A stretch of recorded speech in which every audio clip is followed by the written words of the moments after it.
प्यारे बच्चों, जैसा कि आप जानते हो, हम अपने छठे पाठ लुई ब्रेल के अभ्यास प्रश्नों को कर रहे हैं।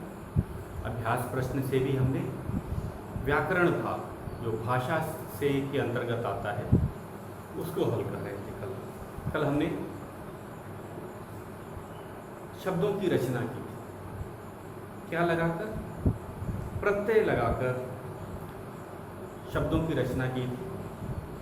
प्रत्यय किसका हमने प्रयोग किया था? हीन प्रत्यय। प्रत्यय वे वाक्यांश होते हैं जो किसी शब्द के पीछे लगकर उसका अर्थ बदल देते। ये मैंने आपको परिभाषा बताई थी। और उसी तरह आपको मैंने गृह कार्य में उपसर्ग के लिए कहा। तो सबसे पहला हम परिभाषा से ही शुरू करते हैं। ये हमारे व्याकरण पुस्तक में नहीं है, लेकिन हमारे पाठ्य पुस्तक में तो हम उपसर्ग और प्रत्यय की परिभाषा समझते हैं। और फिर मैं आपका दिया जो गृह कार्य है उसको भी एक बार समझाऊंगा। तो हमारा सबसे पहले है प्रत्यय क्या होता है। प्रत्यय वो शब्दांश होते हैं जो किसी शब्द के पीछे लगकर जुड़कर एक नए शब्द का निर्माण करते हैं तथा शब्द का अर्थ भी बदल देते हैं। उसी तरह उपसर्ग आगे लगता है। तो उपसर्ग वह शब्दांश होते हैं जो किसी शब्द के आगे लगकर एक नए शब्द का निर्माण करते हैं तथा नए शब्द का अर्थ भी पहले शब्द वाले शब्द से अलग हो जाता। तो हमने आपको गृह कार्य में दिया था ख भाग, प्रश्न 3 भाग ख। इसमें उदाहरण दिया हुआ था।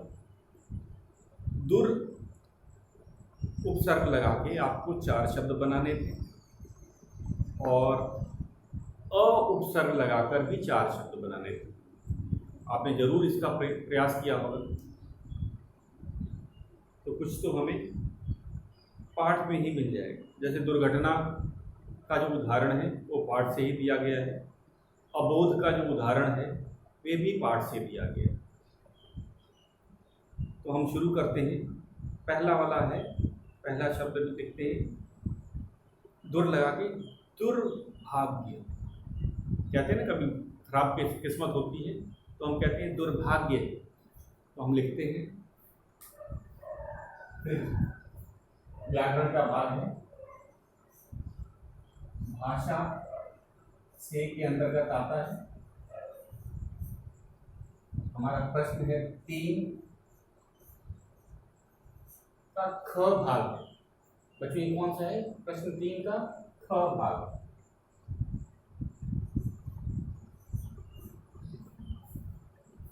ख है, उपसर्ग है दुर।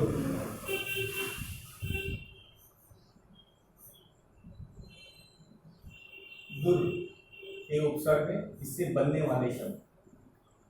ध्यान देना बच्चों, ये र के नीचे हल का निशान लगाया। हल के निशान लगाने से वर्ण आधा हो जाता है और यह र जो है यह ऊपर लगता है। जैसे दुर्घटना में लगा है तो हम लिख रहे हैं दुर्भाग्य। दुर्भाग्य।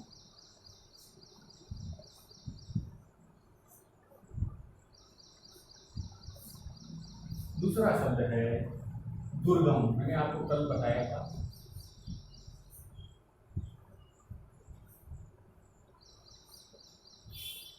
वह स्थान जहां आसानी से ना पहुंचा जा सके वह दुर्गम कहलाता है। दुर्भाग्य मतलब बुरा, जब किस्मत साथ नहीं देती तो हम कहते हैं दुर्भाग्य।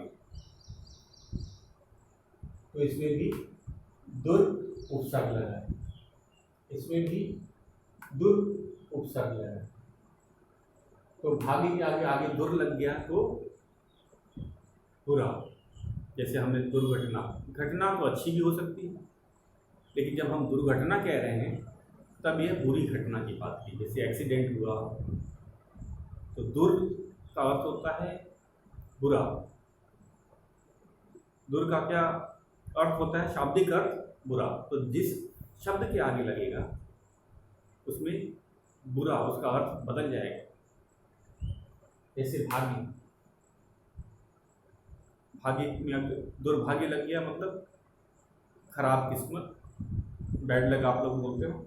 उसी तरह दुर्गम मतलब वह स्थान जहाँ आसानी से न जाया जा सके। दुर्गम, दुर्गम का अर्थ होता है वह स्थान जहाँ आसानी से नहीं पहुँचा जा सके, जाया जा सके। अगला है दुर्जन। मैंने कहा कि सज्जन सुना है आपने? सज्जन मतलब अच्छे लोग के लिए। जैसे हमारे इसमें हमने कहा था चार्ल्स बार्बियरस 1821 में पेरिस के अंध विद्यालय में आए। यह वही अंध विद्यालय था जहाँ पे हमारे लुई ब्रेल पढ़ा करते थे। और ये सज्जन, सज्जन का अर्थ होता है अच्छा व्यक्ति, अच्छा व्यक्ति। इसका विलोम अगर करेंगे तो हम दुर्जन कहेंगे। सज्जन का क्या हुआ? दुर्जन। तो ये दुर उपसर्ग इसमें भी लगा है, ये अच्छा शब्द है, इसको हम लिख लेते हैं दुर्जन।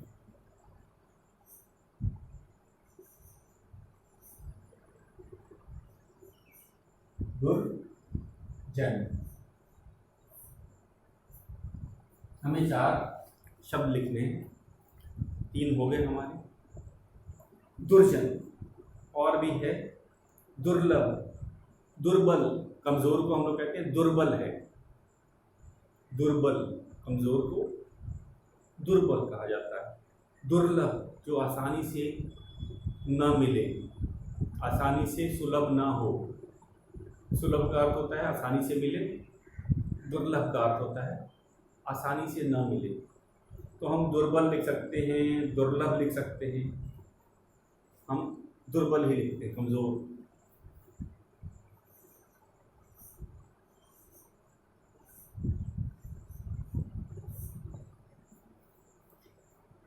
तो ये था हमारे दुर उपसर्ग लगा के शब्दों की रचना। दुर का अर्थ आप जान गए अधिकतर बुरा, ठीक है। तो दुर्भाग्य, दुर्लभ, दुर्बल, कम, यह बुरा के लिए नहीं, कम बल के लिए दुर्बल कहा गया। तो उपसर्ग दुर्बल के बारे में हमने आज जाना तथा 4 शब्द बनाए। अगला मैंने आपको दिया था अ उपसर्ग लगाकर 4 शब्द लिखो। ये बहुत आसान है। पाठ में एक उदाहरण दिया था अबोध। बोध का मतलब ज्ञान होता है, अबोध का ज्ञान न होना। अबोध का अर्थ होता है ज्ञान न होना। तो बालकों को कहा जाता है, बच्चों को, कि बच्चे अबोध होते हैं, उन्हें अच्छे बुरे का ज्ञान नहीं होता। तो ये था हमारा अ लगा के अभाव, कमी को हम लोग बोलते हैं अभाव। अ उपसर्ग है, अ उपसर्ग से हमने पहला शब्द बनाया अभाव।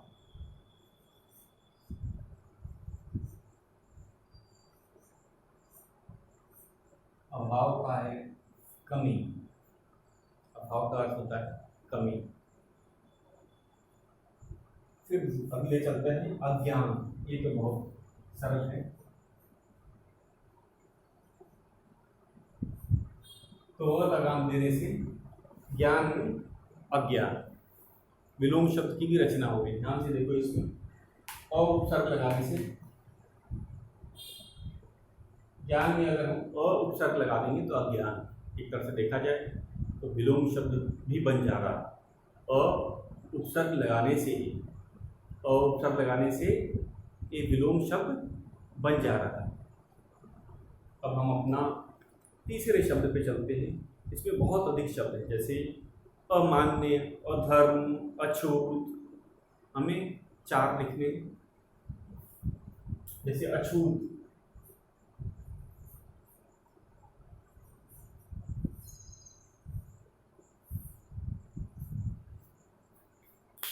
जिसे छुआ ना जाए, जिसे लोग घृणा करते हैं। पहले अछूत, अभी तो सब लोग किसी को जल्दी छूना नहीं चाहते हैं, तो न छूने के लिए अछूत। अधर्म, अमान्य, अधर्म, जो धर्म के हिसाब से ना हो। अधर्म का अर्थ है, इसमें हमें अवसर के बहुत शब्द मिलेंगे। अधर्म, जो धर्म के अनुसार न हो उसे अधर्म कहा जाता है। जो धर्म के अनुसार से न हो वह अधर्म कहलाता है। तब हम लोग चलते हैं, सही विशेषण शब्द चुनकर लिखिए। इसमें हमें विशेषण शब्द दिए गए हैं, हम उनको लिख करके शब्द बनाएंगे। ये हमारा चौथा प्रश्न है। बच्चों, ये सब प्रश्न आपको पाठ्य पुस्तक में लिखना है, और मैंने फिर एक बार आपको बता देता हूँ, पाठ्य पुस्तक में लिखते समय हम पेन का, इंक का प्रयोग नहीं करेंगे, हमेशा पेंसिल से ही लिखेंगे। और आगे से जब भी हम आप वीडियो देखो तो इसको साथ साथ करने का प्रयास करेंगे, तो इससे ज़्यादा हमें जल्दी याद होगा और वो बहुत देर तक याद रहेगा। तो इस पर ज़रा ध्यान देना है। चौथा है, सही विशेषण चुनकर लिखें, और ये पाठ के अनुसार ही हम लिख रहे हैं। ये सभी विशेषण हमारे छठे पाठ लुई ब्रेल में ही आए हैं। पहले पुस्तक में जो विशेषण दिए हैं मैं उनको पढ़ देता हूँ। ये विशेषण होता क्या है, सबसे पहले फिर परिभाषा पे आ जाते हैं।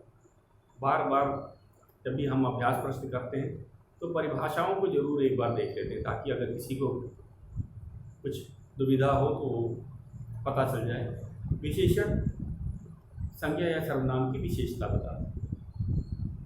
विशेषण विशेषता बताता है किसी, तो इसमें विशेषण और जिसकी विशेषता बताई जा रही है उसको विशेष्य कहा जाता है। तो ये ध्यान देने वाली बात है। विशेषण संज्ञा की विशेषता बताता है, ये तो हमें हमारी परिभाषा होगी।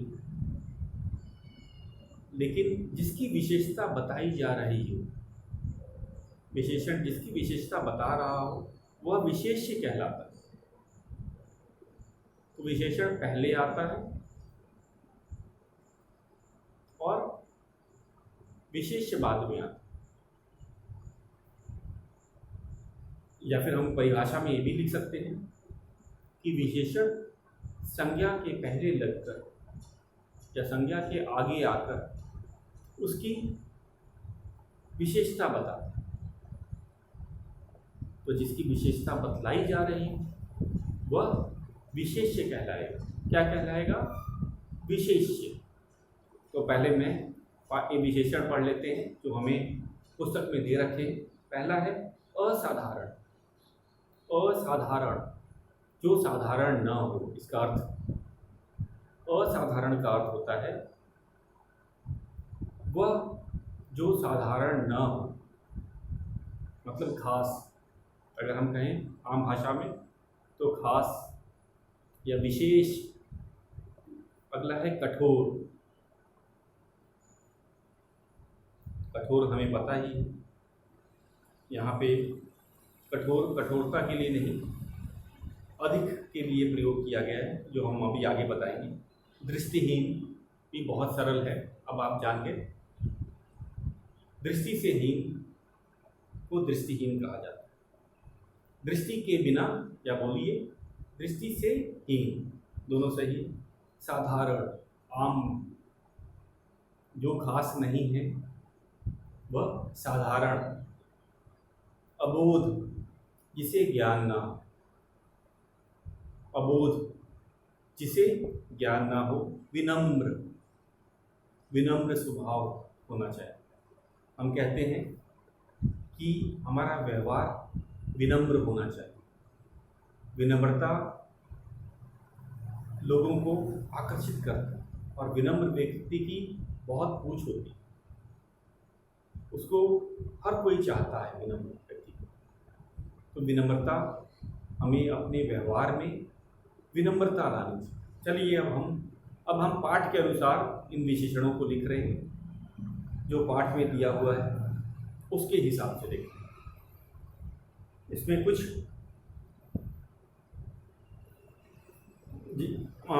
आपको लगेगा कि यह तो एक से अधिक शब्दों में है, लेकिन हम पाठ के हिसाब से लिख रहे हैं।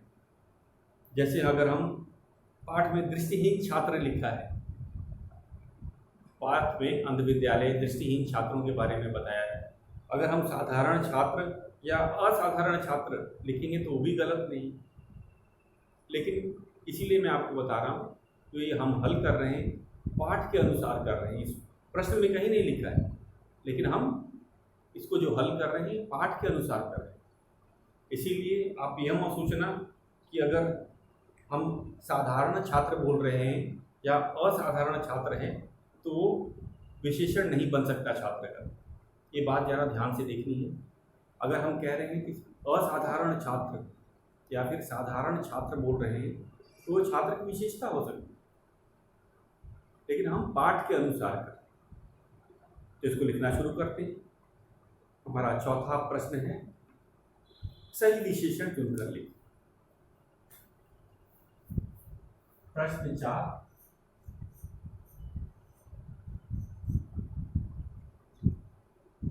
ये है साधारण परिवार। लुई का पाठ के अनुसार से वे साधारण परिवार में जन्मे थे, तो इसलिए साधारण परिवार लिख रहे हैं।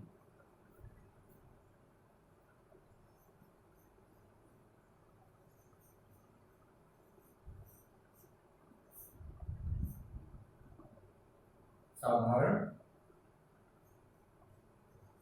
परिवार, इसमें साधारण विशेषण है और परिवार कहा जाए तो परिवार विशेष्य है। ये जानकारी के लिए हमें पता होना चाहिए। ये साधारण जो है ये विशेषण है और परिवार विशेष्य है।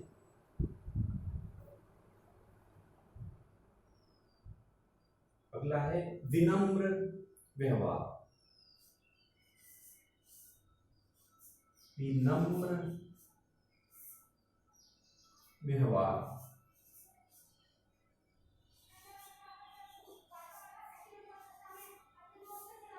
इसमें विनम्र विशेषण है, व्यवहार विशेष्य है।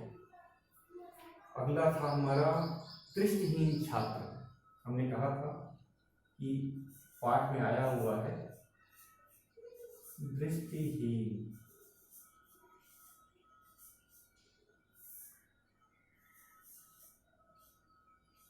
छात्र। फिर यहाँ पे मैं बता रहा हूँ दृष्टिहीन जो है वो विशेषण है और छात्र विशेष्य है। छात्र की विशेषता क्या है? वह दृष्टिहीन है। और दृष्टिहीन किसके लिए प्रयोग किया जा रहा है? छात्र। तो छात्र है विशेष्य। अब हम लोग चलते हैं असाधारण योग्यता। पाठ में हमने देखा था कि लुई की योग्यता जो थी वो असाधारण थी, मतलब आम बच्चों से अधिक अच्छी थी, अलग थी, ज़्यादा थी। तो इसीलिए हम उसको असाधारण योग्यता इसको कह रहे हैं। इसीलिए हम इसको लिख रहे हैं असाधारण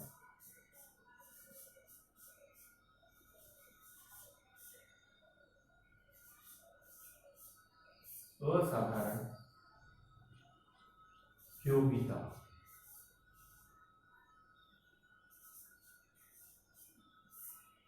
विशेषण है असाधारण। कठोर परिश्रम, कठोर विशेषण है और परिश्रम विशेष्य है।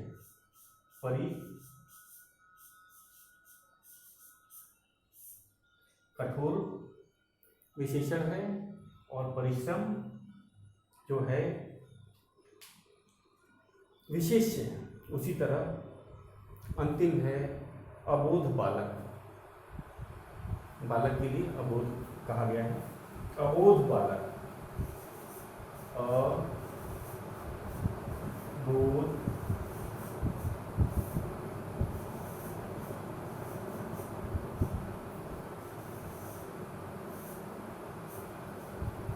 फिर से एक बार देख लिया जाए।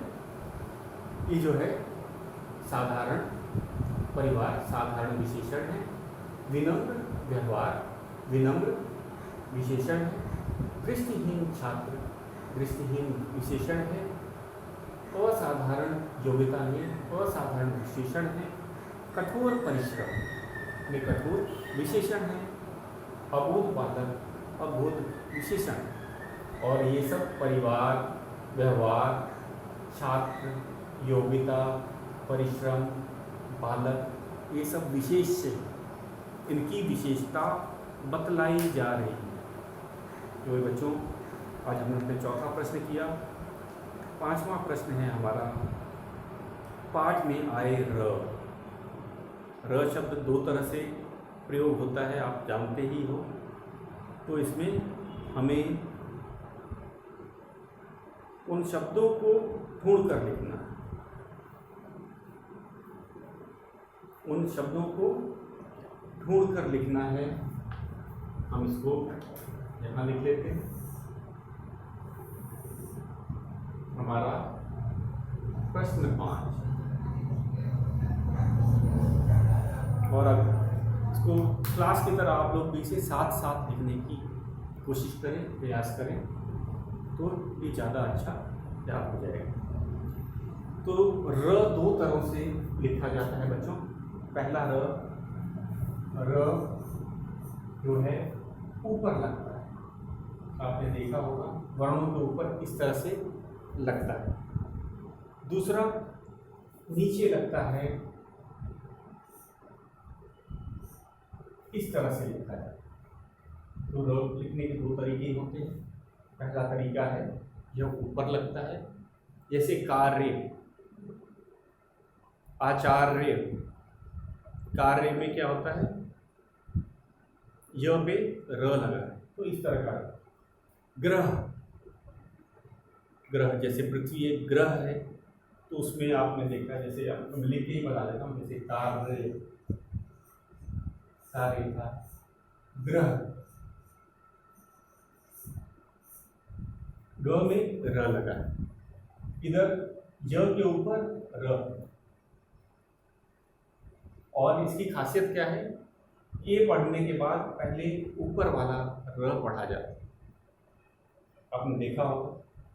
और इसमें जो नीचे जो र लगा हुआ है, ये वाला, इसको हम बाद में पढ़ते हैं, ग के बाद में पढ़ा जाता है। ग्रह, पहले हमारा उच्चारण ग पे आया, फिर र पे आया, फिर ह पे आया। ध्यान से देखो बच्चों, पहले हमने ग का उच्चारण किया, फिर र का उच्चारण किया, और फिर ह का।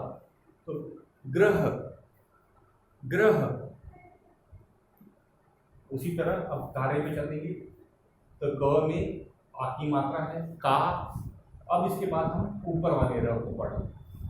कार्य, कार्य, काम करने को नहीं बोलते, हमने अपना गृह कार्य कर लिया, तो ये कार्य।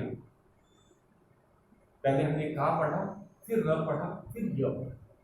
तो ये कहानी हमने एक और चीज सीख लिया कि जो र ऊपर लग रहा है, उसको आगे वाले वर्णों के बाद या जिसके ऊपर लगा है उससे पहले पढ़ना है।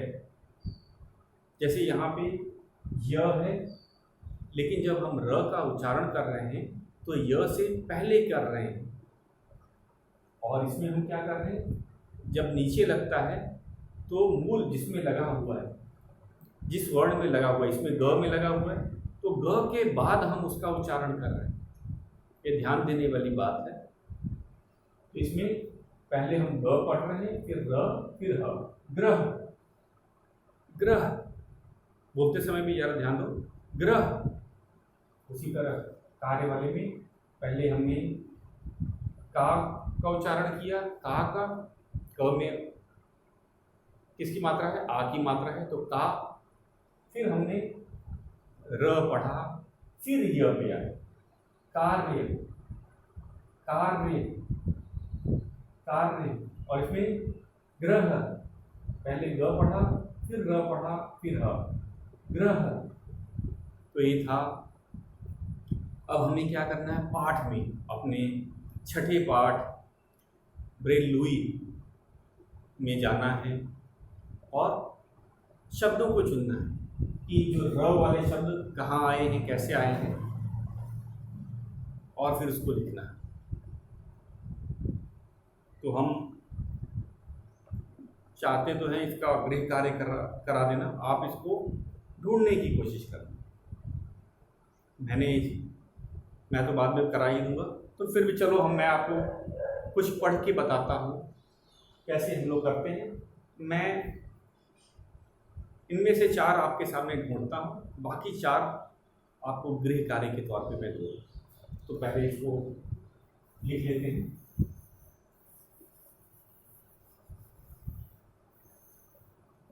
तो मैं ऊपर का र पहला भाग करता हूँ।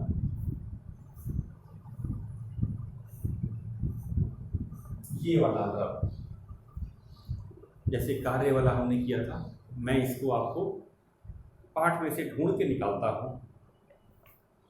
और इसका दूसरा भाग है जो नीचे लगता है ग्रह वाला, जैसे उदाहरण मैंने बताया, ये आपका गृह कार्य रहेगा। मैं हर वीडियो में गृह कार्य जरूर देता हूँ। अगर आप वीडियो मिस कर रहे हैं तो आप गृह कार्य भी मिस कर रहे हैं। तो इसीलिए मैं सबसे कहूँगा कि कोई भी वीडियो मिस ना किया जाए। और जो क्लास का ऑनलाइन सेशन है उसमें हम केवल डाउट क्लियर करते हैं। उसमें जो पढ़ने के बाद हो सकता है आपको इसमें कुछ ना समझ आया हो, तो वो ऑनलाइन क्लास में हम ढूंढते हैं। तो इसमें र में है पहला वाला। हमने अगर पाठ में देखें तो हमें मिलेगा पहला वाला कि लुई के पिता साइमन ब्रेल एक छोटी सी कार्यशाला चलाते थे। तो कार्यशाला में र, तो पहला वाला है हमारा शब्द कार्यशाला।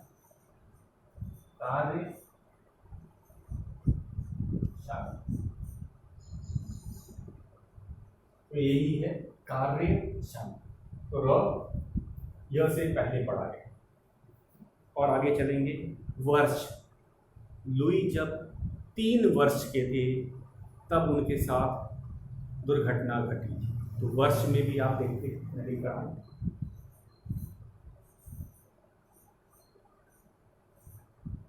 ध्यान देना बच्चों जरा इसको।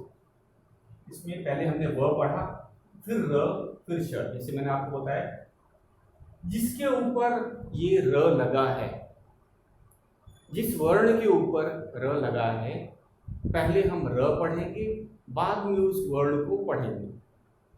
तो इसमें व पढ़े, पहले हमने व पढ़ा, फिर र, फिर श। तो ये नियम आपको याद रखना है। जिस वर्ण के ऊपर र लगा है उसको बाद में पढ़ा जाता है, पहले र का उच्चारण होता है। अब हम तीसरे शब्द पे चलते हैं। हमने पाठ में पढ़ा स्पर्श। दृष्टिहीन जो सैनिक थे स्पर्श से संदेशों को पढ़ रहे हैं। स्पर्श मतलब छू करके। स्पर्श का अर्थ होता है छू करके। तो स्पर्श कैसे लिखते हैं? लिखते हैं स्पर्श आधा स पूरा प, उसके बाद में र, फिर श। स्पर्श, इसको जरा ध्यान देना है।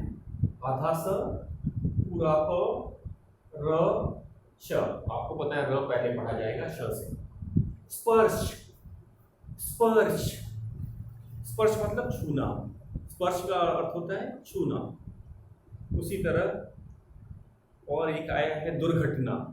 लुई के साथ दुर्घटना घटी थी कार्यशाला में, तो एक दुर्घटना भी में भी ये है।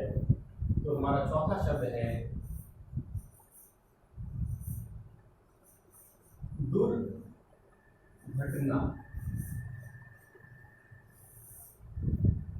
दू के बाद में हमने इस र को पढ़ा दुर्घटना। तो बच्चों आज आपको फिर गृह कार्य में दे रहा हूं। आज की गृह कार्य में आपको किसका करना है?